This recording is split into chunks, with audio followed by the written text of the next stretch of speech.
Hello everyone.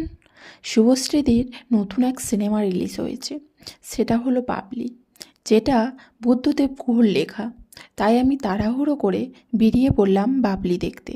আর এখানে দেখো অনেক অনেক সিনেমা চলছে, তাই তাড়াতাড়ি টিকিটটা কেটে নিয়ে ঢুকে পড়লাম হলের মধ্যে।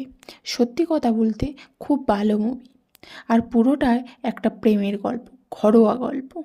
আমার তো খুব ভালো লেগেছে।